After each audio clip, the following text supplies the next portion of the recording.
week's Maths Booster. Don't forget to send in your answers to the theme tune for this week to get those bonus dojo points. Now, this week in class, we've been working on adding and subtracting fractions. So we thought we'd do a booster on this as well, just so that the children can work on this again at home if they would like some extra practice. Now, there are 3 different ways in which the children can solve these problems. Just to start with the most basic thing, I always ask the children, what do you need to remember when you're adding and subtracting fractions? And they always pipe back to me, the denominators need to be the same. So in a fraction, our top number is our numerator and our bottom number is our denominator. So if the denominators are the same, it's quite easy to do. All you then need to do is look at the top numbers and do the addition or subtraction sum. So in this case, we would say 4 add 2 is 6. And then we would keep the denominator the same underneath. You do not need to add the denominators to make 20. Okay, if they're the same, it stays the same underneath as well.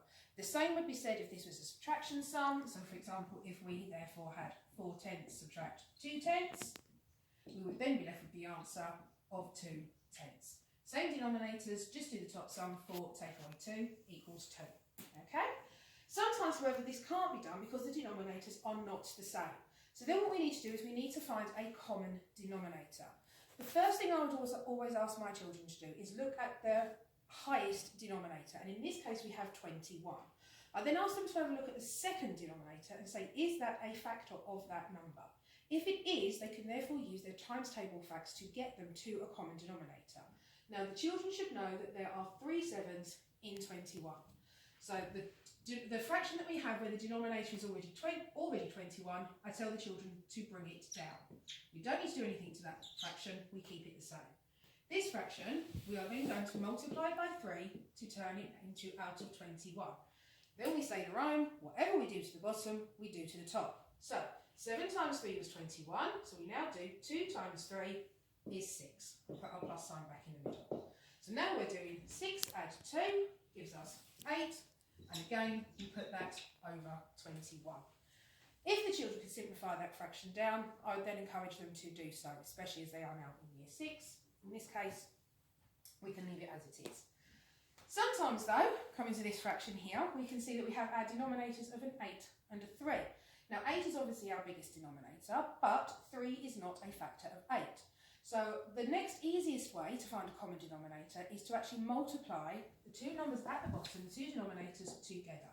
And 8 multiplied by 3 gives us 24.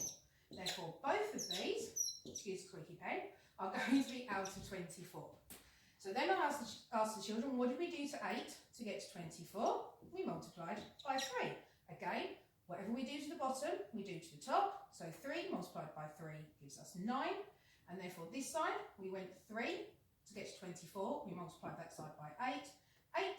2 multiplied by 8 gives us 16. Again, going straight across, 9 add 16 gives us 25 out of 24. Okay? Now this obviously now becomes an improper fraction because the numerator is heavier than the denominator. So to change this back to a mixed number fraction, the children ask themselves, how many 24s will go into 25? And the answer to that is 1. Okay, so there's one lot of 24 in 25, and the remainder then becomes our numerator of the fraction. So we've got left over with 1, and it was out of 24. So we get 1 and 1/24. Okay? Now working through subtraction is exactly the same way. You are really just subtracting rather than adding. So again, coming over to this one, 7/15 subtract 1/10. Again, the heavy denominator is 15. 10 is not a factor of 15. So therefore I'd ask the children either to multiply them together, in which case you'd then be working with denominators of 150.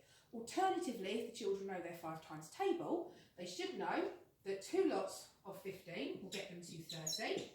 And they should know that 3 lots of 10 will also get them to 30.